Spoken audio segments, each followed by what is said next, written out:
안녕하세요, 여러분. 판도라입니다. 제가 이번 주, 다음 주 막 계속 너무 지난주 막 너무 정신이 없어가지고요. 영상을 너무 못 찍은 것 같습니다. 죄송합니다, 여러분. 요즘 오프라인 교육이 이제 코로나가 이제 좀 뭐라 그러죠? 코로나가 좀 잦아드니까 오프라인 교육들이 막 생기니까 제가 좀 많이 정신이 없네요. 그래도 이제 좀 시간을 내서 조금이라도 찍도록 하려고 노력하고 있습니다. 오늘은 공동주택 회계의 특징, 아주 기본이 중에 기본이죠. 한번 공부해 보도록 하겠습니다. 저는 이지집합건물 회계 컨설팅 네이버 카페 하고 있고요. 교육의 모든 것 에듀파에서 강의하고 있습니다. 공동주택 회계 처리의 기준은요.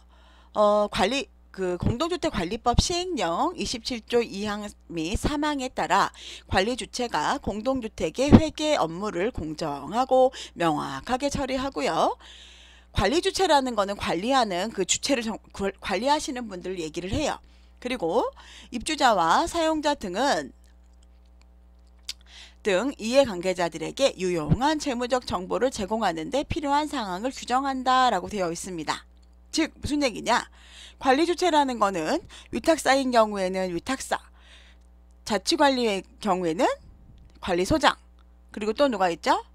임대업자, 그리고 사업주체, 이런 거를 관리주체라고 해요.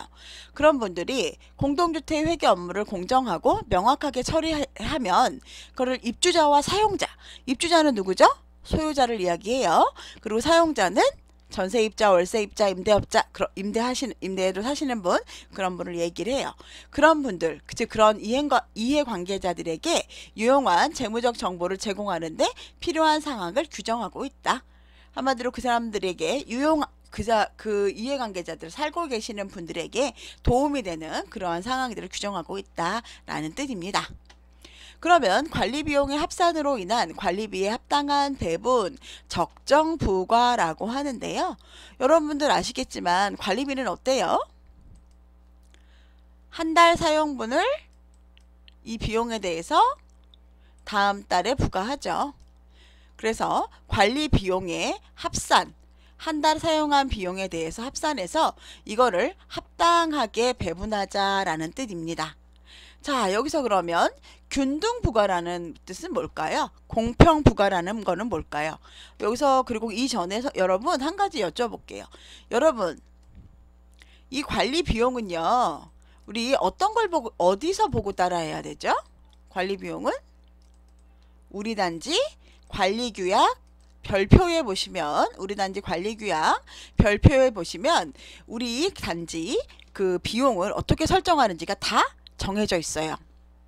혹시 여러분도 우리 단지 관리규약을 나는 한 번도 안 봤다 이러시면 안 되겠죠? 관리규약을 한번 보셔요. 맨 뒤쪽에 별표에 있습니다. 자, 균등부과라는 거는 뭐냐면 지출 비용을 거주자에게 기간별, 월별 균등부과하고 공평부과하겠다, 이렇게 얘기하는 거예요. 무슨 얘기면 우리가 1월 1일부터 1월 31일까지 우리 한 달 동안 사용한 비용에 대해서 우리가 이 안에서 부과를, 이 안에 사용된 비용을 모두 다 모아 부과를 하고, 또 어떤 사람은 25평에 사는 사람도 있고 어떤 분은 35평에 사는 분도 있죠? 그러면 내가 넓은 평수에 살수록 돈을 더 많이 내는 겁니다. 내가 넓은 평수에 살수록 좀 많이 냈고, 내가 좀 좁은 평수에 살면 왜 그럴까요, 여러분? 내가 그 공동주택에서 차지하고 있는 범위가 좀 작죠? 그리고 넓은 평수에 살면 넓죠? 그렇기 때문에 한 달간의 비용에 대해서 설정을 하고 그 비용을 평형이나 제곱미터에 따라서 나누어서 적정하게 부과를 한다. 그런 거를 균등부과, 공평부과라고 합니다. 이거는요, 일반관리비나 청소비 같은 공용부분 관리비를 이야기를 해요. 근데 여러분, 어떤 분들은 이런 분이 있어요. 선생님, 우리 여러분 그 관리비 중에 우리 한번 같이 해볼까요? 일청, 경소, 승수, 난급, 위, 그 다음에 홈 네트워크 유지 부수비 있죠. 일반관리비, 청소비, 경비비, 수도비, 난방비, 급탕비. 선생님, 그러면 난방비나 급탕비, 판도라쌤, 난방비나 급탕비에 대해서도 관리비잖아요. 이것도 공평부과 한다네요. 왜 그러죠, 선생님? 왜 그럴까요? 이 급탕비나 난방비는 중앙난방식이에요. 그래서 이런 거는 바로 이 사람이 얼마를 썼는지 상관없이 이 사람이 평형에 따라서 n분의 1을 합니다. 그럴 때는 균등 부가에 들어가요. 근데 실질적으로 여러분 어떻죠?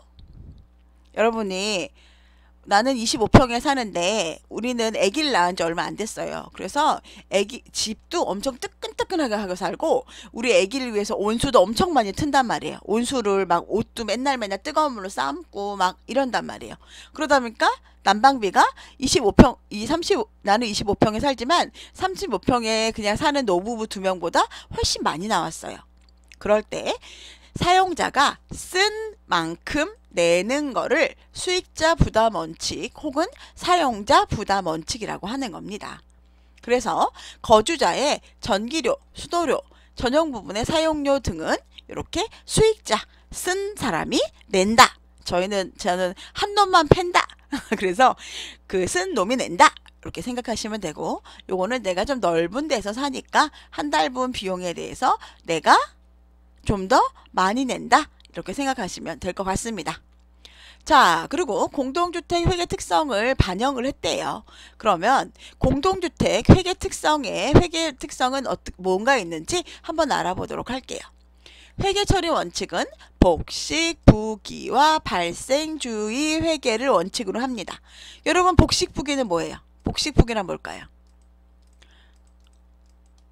제가 복식, 부기 물어보니까 다 답변을 잘 해주시더라고요.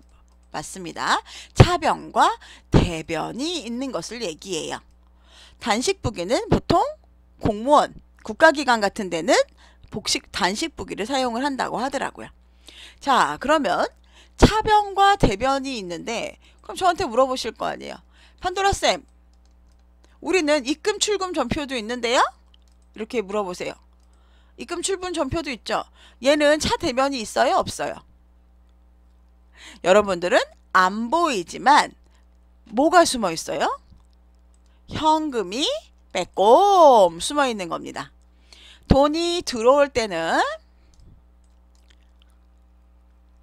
현금, 차변의 자산의 증가, 그리고 만약에 통장에서 예치를 했을 때는 재금 이렇게 하죠. 이게 뭐죠, 여러분?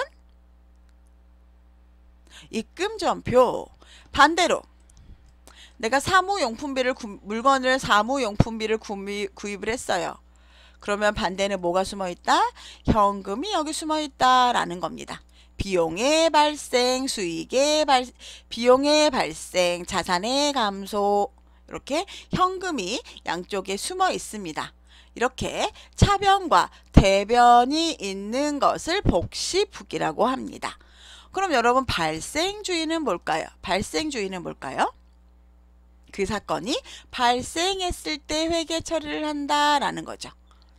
만약에 예를 들어서 여러분들 우리 한전검침수당 돈 주세요 하고 한전에다가 우리 요청하잖아요. 그죠? 한전검침수당을 요청을 할 때 우리가 세금계산서를 발행을 해야지 이분들이 돈을 줄 거 아니에요. 그럼 세금계산서를 발행할 때 우리는 어떻게 할까요? 어떻게 할까요? 미수금대 전기, 검침, 수입 이렇게 해서 세금계산서 발행 시 이런 전표를 치죠. 이거는 돈이 실제로 들어왔어요? 안 들어왔어요? 돈이 안 들어왔죠.